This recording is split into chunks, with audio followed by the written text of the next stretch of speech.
Rise, Meg. The Force will be with you. Hello my dear friends, and welcome back to another Star Wars news update. In today's video we're going to be talking about some really exciting news to do with Obi-Wan Kenobi, and we're also going to be speaking about the future of Disney+. As always guys, before I dive into the news, please may I ask you to hit like down below, subscribe to the channel if you're new, and a huge welcome if you are, and also be sure to give that bell a good old tickle to be alerted each and every time that I post new content. So my dear Megalorians, without much further ado and without any more jibber jabber, let's just dive straight into it. It seems as though Disney have realised that adding fan service to The Mandalorian Season 2 really won over a lot of the fan base, and as such, they're going to do exactly the same thing for prequels characters in Obi-Wan Kenobi. Two reports over the last 24 hours seem to suggest it. The first one states Obi-Wan Kenobi series rumoured to be full of fan service, and the other one is talking about how Lucasfilm are reportedly planning to bring back more Star Wars prequels characters in the future. Presumably this is for Obi-Wan Kenobi. With the Skywalker saga now over, one would think that Disney want to focus on brand new characters, planets and species, but ironically The Mandalorian may have set up the template on how to accomplish success by focusing on fan service. The first season of Jon Favreau's Disney Plus series told a brand new story with fresh faces, but one that was set in a very familiar universe. However, Season 2 doubled down on nostalgia and fan service with the reception of Ahsoka and Luke Skywalker, proving that there's still plenty of mileage left in the fan favourites. To that end, it seems as though multiple sources are claiming that prequel trilogy, apart from Ray Park and Liam Neeson, there is of course Samuel L. Jackson, who played Mace Windu in the prequel trilogy and might have survived his fall in Revenge of the Sith. It would seem digestible in terms of fan service, since they haven't made appearances in Star Wars since the early 2000s, when the prequels were in full swing. With many fans who grew up on the prequels now adults, bringing the likes of Qui-Gon, Mace Windu, Darth Maul and a younger Palpatine back into the mix would be a surprise to be sure, but a welcome one. And I really like what they did there with the Palpatine quote. So yeah guys, we don't know any specifics of this rumour, but let me know what you think in the comments down below. Which prequels characters do you want to see make a return in the Obi-Wan Kenobi series, and which ones shouldn't? So with all of that in mind, let's move on to our next article. So the other day it was announced that a lot of EU content is coming to Disney+, including Caravan of Courage, The Battle of Endor, and the original 2003 Clone Wars series, which is no longer canon. I covered this on my channel, so go check out that video if you haven't seen it.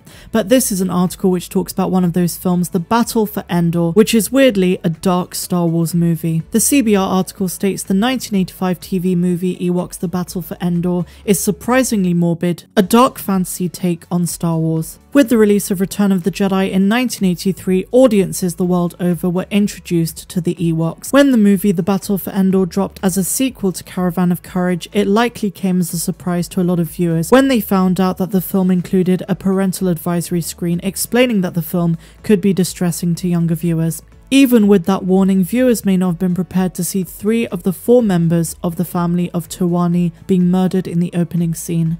The Battle for Endor begins roughly 6 months after the events of the Caravan of Courage. By this point, the Towani family are still stuck on Endor, though they now live in harmony with the Ewoks. Jermit, who is played by Paul Gleason, is just finishing repairs on their ship when the village is attacked by Sanyasin marauders led by the warlord Terak and his second-in-command Dathomirian Night Sister named Sharal. This Night Sister has a ring that allows her to turn into a raven.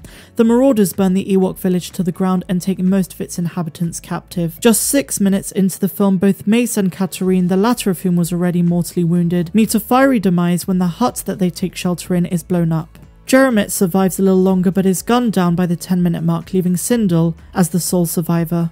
So I'm not going to give any more spoilers for this film because when it drops on April 2nd on Disney Plus you can see exactly what I'm talking about. But all in all, it seems safe to assume that The Battle for Endor is not what you would expect from a typical Star Wars film. This comes down to the fact that not only is it weirdly dark, but it's also just plain weird at times. Between the magic, the dragon and the castle raid, the film largely eschews the franchise's sci-fi roots and takes a dark fantasy approach instead. So out of curiosity, do check that one out when it drops on Disney+. So now my dear friends, we're going to talk about speculation for The Mandalorian and the Book of Boba Fett. As I stated earlier, the 2003 original series The Clone Wars is no longer canon. However, one of the characters has finally been canonized, and I'm talking about Dirge. And this article from Den of Geek is asking the question, could Dirge's Star Wars return lead to a role in the Mandoverse? So let's see what this says. One of Star Wars' most revered villains from its pre-Disney days of prequel-era stories is poised for a comeback. The fearsome bounty hunter Dirge is best known from the 2003 to 2005 Star Wars Clone Wars microseries, but he's set to make his Disney canon debut in the pages of Marvel's Dr. Aphra number 11. And with the arrival of the Clone Wars series on Disney+, it's enough to make one speculate the bigger live-action plans that might be in store for the character's future.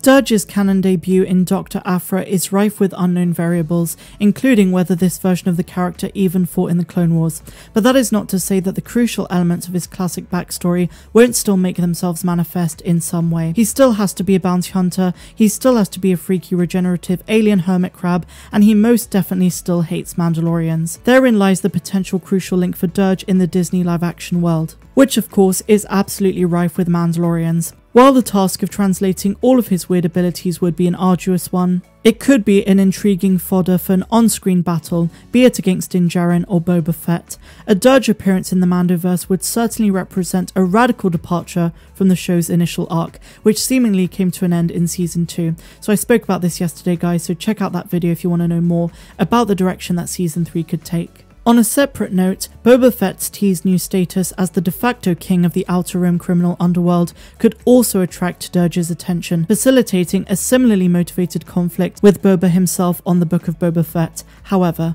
this scenario is far more speculative since we don't have any official details on the show's plot. Moreover, if the Book of Boba Fett ends up focusing on the galaxy's seedier scum and villainy side, then a villain as fantastical as Dirge might not be the right thematic fit, at least initially.